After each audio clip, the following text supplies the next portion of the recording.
Doctor صاحب، وفاقی حکومت کی جانب سے عدالتی جو کمیشن بنایا گیا ہے، پاکستان تحریک انصاف کی جانب سے اس کمیشن کو مسترد کر دیا گیا ہے۔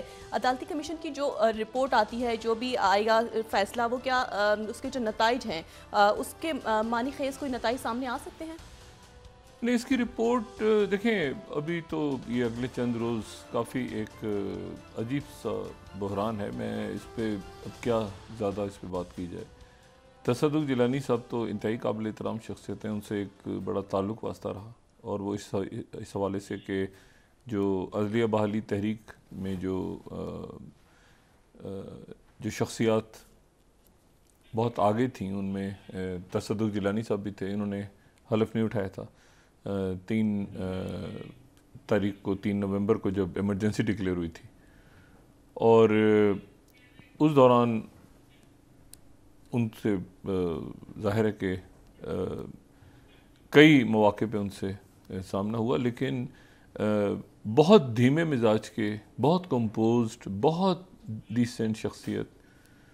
اور اس دن رات کو، میں اس دن کہہ رہا ہوں لیکن یہ ظاہر ہے کہ کئی سال پرانی بات ہے، جب یہ رات کو جیو پہ یہ خبر بریک کی تھی ہم نے کہ بحال ہو رہے ہیں، میں نے بریک کی، مطلب میں ٹرانسمیشن میں تھا اس میں، تو یہ خبر دی تھی کہ جو ہے وہ عدلیہ بحالی، یہ جو لانگ مارچ ہو رہا تھا، عدلیہ بحالی مارچ، تو اس میں ظاہر میاں نواز شریف صاحب اس وقت اس میں موجود تھے اور اس کی قیادت کر رہے تھے۔ اچھا، یہ وہ وقت تھا جب عدلیہ بحالی تحریک میں اعتزاز احسن صاحب اور نواز شریف صاحب، اچکزئی صاحب، اعتزاز احسن صاحب، وکلاء سارے، اور عمران خان صاحب، یہ ساری شخصیات جو ہیں یہ موجود تھیں، علی احمد کرد صاحب، دیگر تمام احباب۔ اور اس کے نتیجے میں پھر یہ ہوا کہ عدلیہ بحال ہوئی، اور اس سے پہلے جب یہ ایمرجنسی بھی ڈکلیئر ہوئی تھی تو پاکستان میں تو ہو گئی تھی، یہاں پہ ظاہر ہے وہ پھر سسٹم اس کے بس تبدیل ہو گیا، لیکن یہ کہ ہمیں کچھ موقع مل گیا تھا کچھ روز بعد تک اپنی ٹرانسمیشن کرنے کا جیو پہ۔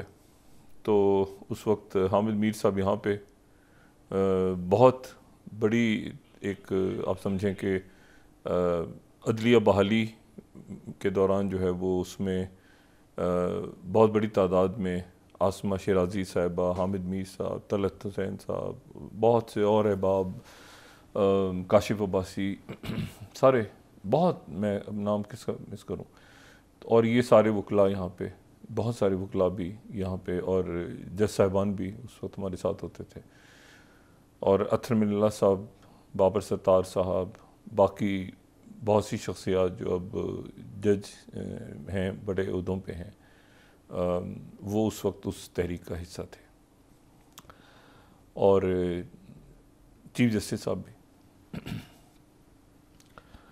اچھا، اب صورتحال یہ ہے، تو اس وقت ایک میں آپ کو یہ بتاؤں، ایک اس سے مجھے واقعہ یاد آیا کہ ایک دفعہ کچھ واقعات ایسے ہوئے، جیسے رمدے صاحب ایک دفعہ ہمارے اس میں میرے پروگرام میں آئے، رمدے صاحب، تو وہ اس قدر وہ باہر تھے ملک سے، اور ہم ٹرانسمیشن باہر سے ہو رہی تھی، تو وہ اس قدر اس پہ افسردہ ہوئے بات کرتے ہوئے، انہوں نے کہا کہ آپ ججز کو بحال کر دیں، میں استعفیٰ دینے کو تیار ہوں۔ اور وہ گفتگو ایسی ہوئی کہ اس پہ مطلب مجھے ایسا لگا جیسے ان کی آواز جو ہے اس میں بہت ہی درد اور کچھ وہ، یعنی بہت ہی تکلیف سے انہوں نے کہا کہ میرے اوپر اگر اعتراض ہو رہا ہے، میں استعفیٰ دیتا ہوں، میں الگ ہوتا ہوں، آپ براہ کرم باقی جج صاحبان کو بحال کریں۔ پھر اس کے کافی عرصے بعد میں رمدے صاحب کے رہائش گاہ پہ سلام کہنے کے لیے گیا، کیونکہ وہ اتنا ان کی گفتگو میں اتنا ٹچ سے مراد ہے کہ اتنا درد، اس کوف تھی اس میں، اور بیزاری تھی اس صورتحال میں۔ اور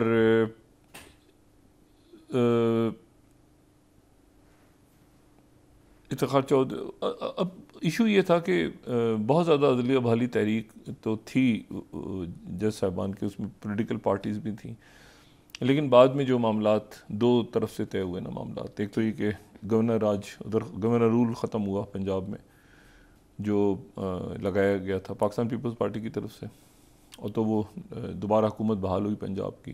اور دوسرا پھر عدالت کے ساتھ الگ معاملات طے ہوئے، بہت سے قوانین، بہت سے رولز پہ عدالت نے بھی اس وقت پھر معاملات حکومت کے ساتھ طے کیے. تو اس زمانے میں پھر تصدق جیلانی صاحب کے ساتھ رابطہ رہا.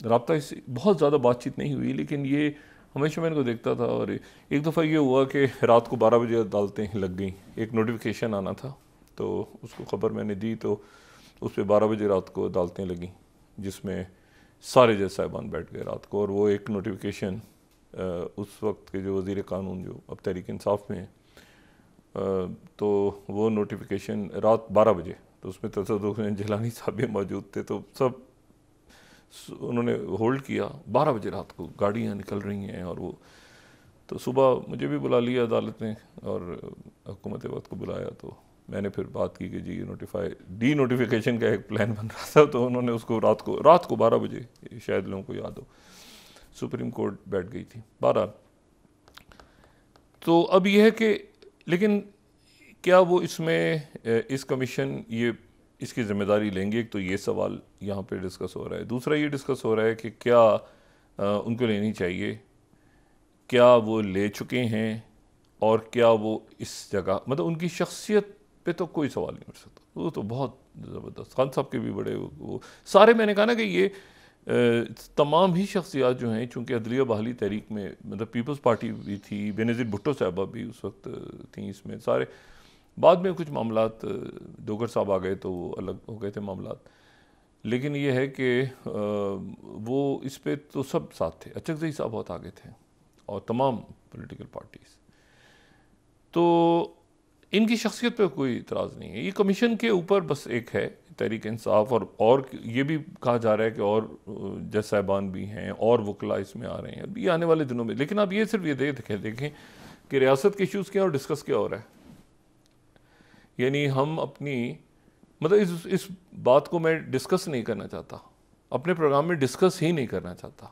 اور آپ یہ دیکھیں کہ ہم پوری دنیا کو اور اپنی نوجوان نسل کو اور اپنی فیملیز کو پچھلے کئی مہینوں سے یا کئی سالوں سے کیا بتا رہے ہیں. کیمرے، فلمیں، مطلب میں نے کہا نا کہ اس طرح کی باتیں تو میں تو، اور کون کر رہا ہے، کون نہیں کر رہا، کیا کر رہا ہے، اب میسیج کیا جا رہا ہے. آپ صرف یہ دیکھیں پوری دنیا میں کیا سیاسی ایشو ہوتے ہیں، ابھی نظریات آگے پیچھے، سیاستدان بات کر رہے ہیں ایک دوسرے سے. الزام لگا دیا مسلم لیگ نون نے پی ٹی آئی پہ لگا دیا، پی ٹی آئی نے جو ہے وہ پیپلز پارٹی پہ لگا، پیپلز پارٹی نے جواب دے دیا آگے سے. یہ یہاں جو اس وقت ڈسکس ہو رہا ہے، کیا ہمارے اداروں کو، اکابرین کو اس بات کا احساس ہے کہ پوری دنیا میں کیا میسیج جا رہا ہے؟ دونوں ہمارے اداروں کا اور ہمارے انتہائی قابل احترام ادارے جن پہ پوری ریاست جن کی طرف دیکھتی ہے، وہ میسیج باہر کیا جا رہا ہے. بس اس کو دیکھ کے جو بھی آگے ہم قدم اٹھائیں، اس کو دیکھ کے کہ میسیج باہر کیا جا رہا ہے. یہ کوئی پولیٹیکل نہیں ہے معاملہ. اس سیاست پہ نا مطلب پیپلز پارٹی نے کہہ دیا، وہ آگے سے عمران خان نے جواب دیا، ادھر سے زرداری صاحب نے بیان جاری کر دیا، نواز شریف صاحب نے نہیں. یہ اس کا ایک روایتی اخلاقی، وہ اخلاقی جو تمام دنیا میں، یہ آپ اس کا وہ پہلو دیکھیں، یہ کہیں نہیں ہے. یعنی یہ وہاں پر بھی یہ کہ ٹرمپ نے یہ جج کر دیا، اس کو ٹرمپ کے جج ہیں، یہ جج ہیں. یہ جو ایشو ہے یہ آپ دیکھ لیں کہ کہاں پہ آپ مطلب اخلاقی جگہ پہ کہاں کھڑے ہیں آپ پوری دنیا میں اس وقت. ٹھیک ہے، معیشت اور سیکیورٹی اور باقی چیزوں کو چھوڑ دیں، اخلاق. میں نے کہا نا میں اس کو ڈسکس ہی نہیں کر رہا. میں نے پہلے بھی بہت سارے ایشوز جب عدت کے معاملات، تو میں اس وقت کوشش یہ کرتا تھا کہ اس کو نہ خود سنوں نہ کوئی آس پاس کے لوگ سنیں.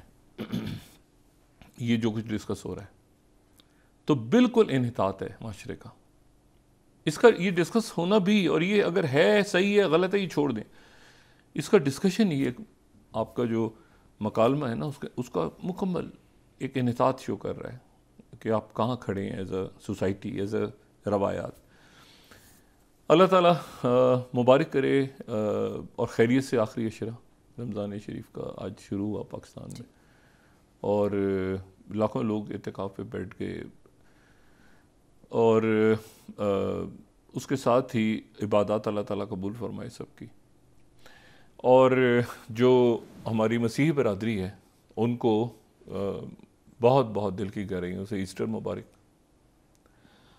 اور ایسٹر کا جو ہے وہ پوری دنیا میں جو ہماری مسیحی برادری ہے ان کا جو مقدس ترین مقام ہے مسیحی برادری کا جی وہ مشرقی یروشلم میں ہے.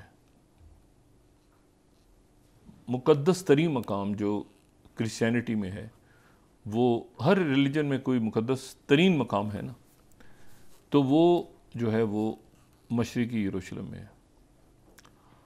اور یہ وہ جگہ ہے, یہ وہ چرچ ہے جس کو چرچ آف سیپریچر بھی کہتے ہیں, چرچ آف ریسرکشن بھی کہتے ہیں, اس کو بہت سارے اس کے نام ہیں, اس کو کئی ناموں سے پکارتے ہیں. لیکن اس میں جو امپورٹنٹ بات ہے وہ یہ ہے کہ یہ جو چرچ ہے یہ اولڈ سٹی میں جو کرسچن کوارٹر ہے, اولڈ سٹی کا کرسچن کوارٹر وہاں پہ یہ ہے. اور یہ 4 صدی بعد مسیح میں, 4 صدی بعد مسیح میں جو پہلے رومن بادشاہ تھے کانسٹنٹائن, جن کے نام پہ یہ قسطنطنیہ بھی اور یہ سارے, تو یہ پہلے رومن بادشاہ تھے جنہوں نے اصل میں رومنز ہی تو لے کے گئے تھے نا حضرت عیسیٰ علیہ السلام کو صلیب تک. رومن لے گئے تھے نا حضرت عیسیٰ علیہ السلام کو صلیب تک لے گئے تھے. تو یہ پہلے رومن بادشاہ تھے کانسٹنٹائن, جن کے نام پہ قسطنطنیہ بھی ہے شہر. تو یہ کانسٹنٹائن پہلے رومن بادشاہ تھے جنہوں نے عیسائیت قبول کی تھی. تو انہوں نے ہی پھر یہ چرچ, پہلے ان کی والدہ آ کے, ہیلن نام تھا ان کا غالباً, وہ آ کے یہ جگہ دیکھ کے گئیں کہ یہ کون سی جگہ ہے, اور پھر یہاں پہ انہوں نے یہ چرچ جو ہے یہ تعمیر کیا. تو یہ جو چرچ ہے اس میں جو ہے وہ جگہ ہے جہاں پہ حضرت عیسیٰ علیہ السلام کو صلیب دی گئی تھی. اچھا, حضرت عیسیٰ علیہ السلام کو صلیب دی گئی تھی, ٹھیک ہے. تو یہاں تک تو جو مسلمان ہیں اور جو ہماری مسیحی برادری ہے ان کا موقف ایک ہے. میں زیادہ اس کو کمپلیٹ ڈسکس کر چکا ہوں, چونکہ اینڈ آف ٹائمز میں کئی سال پہلے, تو میں اس کو ڈیٹیل میں نہیں جانا چاہ رہا. لیکن میں صرف ایک بات صرف یہ کہوں کہ مسلمان اور کرسچینٹی میں ایک تو ہے کہ جی صلیب تک گئے. مسلمان یہ کہتے ہیں کہ وہاں پہ اللہ تعالیٰ نے آسمان پہ اٹھا لیا اور کوئی اور شخص وہاں پہ موجود تھا, ٹھیک ہے, اور وہ زندہ آسمانوں پہ اٹھا لیا. جو کرسچنز ہیں وہ یہ کہتے ہیں کہ 3 دن بعد حضرت عیسیٰ علیہ السلام کو صلیب دے دی گئی اور ان کی تدفین ہو گئی, اور 3 دن بعد ان کو آسمانوں پہ اٹھایا گیا. یعنی یہاں پر جو حضرت عیسیٰ علیہ السلام کا جو صلیب تک جانا تو بالکل مسلمان اور اس میں عیسائی بالکل, جو کرسچنز ہیں بالکل ایک بات کہتے ہیں. لیکن کسی اور کو دی گئی صلیب, کوئی اور شخص تھا, یا حضرت عیسیٰ علیہ السلام کو دی گئی اور تدفین کے 3 دن وہ چلے گئے, آسمانوں پہ اٹھا لیے گئے, اور ان کا خالی مقبرہ جو ہے وہ رہ گیا. اور جس دن ان کو اٹھایا گیا آسمان پہ 3 دن بعد وہ ایسٹر ہے, وہ آج کا دن ہے, ٹھیک ہے. اور یہ جو سب سے مقدس جگہ ہے یہ جو چرچ ہے, چرچ آف ریسرکشن بھی جس کو کہتے ہیں. اب یہ جو چرچ ہے اس میں گلگوتا نام کا, اگر ہم اس چرچ میں دیکھیں تو ایک پتھر ہے گلگوتا نام کا. میں تھوڑی سی بات کر کے پھر, یہ ڈسکس ہو چکا ہے سارا, میں اس پہ تفصیل ان جگہوں پہ جا کے میں مطلب ہے کہ بہت تفصیل میں بتا چکا ہوں, لیکن میں دوبارہ بتاؤں گا ایسٹر کا دن ہے. تو اس میں یہ جو چرچ ہے نا اس میں ایک پتھر ہے. اچھا, وہ جو پتھر ہے اس کے بارے میں کہا جاتا ہے یہ کہ یہاں پر تدفین ہوئی تھی, اور یہاں پہ جب 3 دن بعد آئے لوگ تو انہوں نے دیکھا کہ یہ مقبرہ خالی تھا. یہ ایمٹی ٹام, یعنی وہ جو ہے خالی ہے, اور وہاں پہ حضرت عیسیٰ علیہ السلام کا وہ نہیں تھے, ان کو آسمانوں پہ اٹھا لے گیا تھا. یہ کرسچنس کا کہنا ہے. مسلمانوں کا کہنا ہے کہ وہ تو آسمانوں پہ, سیدھے آسمانوں پہ زندہ ہیں اور آخر الزماں میں واپس آئیں گے.